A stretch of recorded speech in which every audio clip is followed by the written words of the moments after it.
Hi guys, today's video is going to be all about the Pro blush palettes. I know it's so overdue, so many of you have asked for this video and I've just not got around to making it. Not because I didn't want to, because I really wanted to give them all a really good, fair try before I told you what I thought of them. It's not quite as easy as kind of with eyeshadows, where one really tells you what all of them are like. These are all totally different. They're different finishes, different textures, different colours. It's just, they are three totally different products with totally different products within them. So I'll go through them. I have swatched them already, but I'm going to just kind of show you what I think of them and stuff. I think so far my favourite is this one, and I'm just so like, I'm not particularly adventurous, so that's probably why. And this is quite neutral. This one is called Bronze and Baked. This is the one that I've been using most recently. And do you know what? It just reminds me of something else. These kind of colours here are so easy to wear. They're marbleized, so they've got that sheen that they give to the cheeks. Very little colour, just a little bit of a wash. I'm wearing actually two of these today. I think I'm wearing these two on my cheeks today. And you can barely see the colour, it's just a hint of something, but it's a glowy sheen, which is what I like.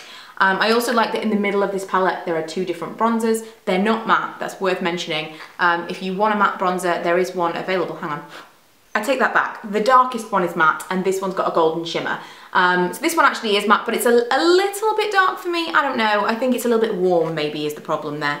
But there are other bronzers available that you can get, and I really like the one from the contour kit. It's not necessarily a bronzer per se, but I prefer something slightly more cool toned because that's kind of how I use a bronzer to contour. But yeah, there's, I take it back, a golden shimmer and a matte bronzer. And then these ones are more, they are more pinks, but they're more highlighty as well. This one is very bold highlight. Wow, look at that one. That is like, pow. And then these ones are a little bit softer. Those ones there. As I say, I will swatch the entire thing for you, but this has been my favourite so far. I just feel like it's the most versatile for me on my skin tone. However, there are two more, and if you are looking for something a little bit bolder and a little bit more, just watch this space. I think you love this one already, right? This one is called Pink and Baked. And the baked aspect is obviously the marbleized finishes in these ones here. And this one's got less of the marbleized finishes. What I really love about this one is there are so many matte colours. You don't get a lot of matte blushes. I think matte as a whole is quite difficult to formulate, and it's not always great. It's kind of hit and miss from a lot of different brands, but these are all really gorgeous. And the marbleized things in the middle are just kind of in there for good measure, and they are super frosty. So if you want to add any kind of sheen to any of these colours, you just a tiny dip of your brush in either of these two, and it's going to add that highlight to anything that you want to do with these pinks. I mean, this kind of corally orange colour is so gorgeous. Perfect for spring and summer. I know I'm a little bit late for that, but also if you want to add some colour in the winter months as well.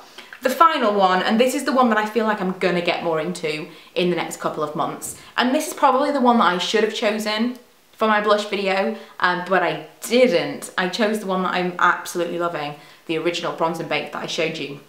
This is probably for a lot of people going to be more autumn relevant, but it's this one, and this one's called Peach and Baked. I have a friend, she's called Laura, and she's gonna love this so much. She's like a peach fiend. This is beautiful. It's definitely more wearable than the pink for me, but again, so many amazing matte blushes.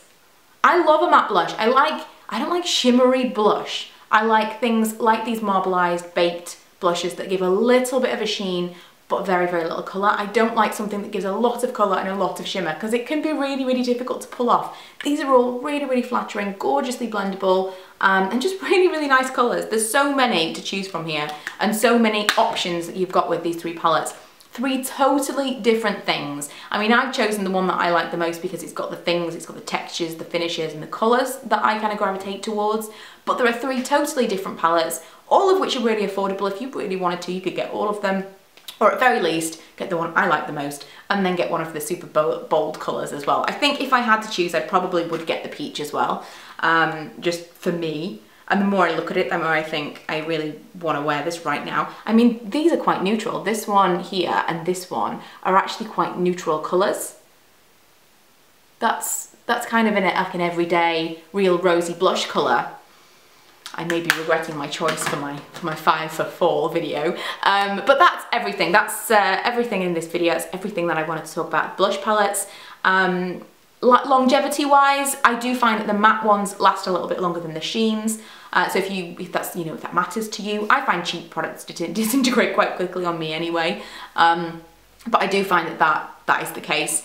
However, of course, if you apply it before your powder and stuff like that, there's lots of different ways that you can help promote longevity of your cheek products. And if I apply something like that onto my foundation or my concealer prior to putting on my powder, that tends to lock it in a little bit better. Also, there is a priming fixing spray. I'm gonna do a whole separate video on that and like long wearing makeup. But yes, I hope you've enjoyed this video and I will see you next week. Bye!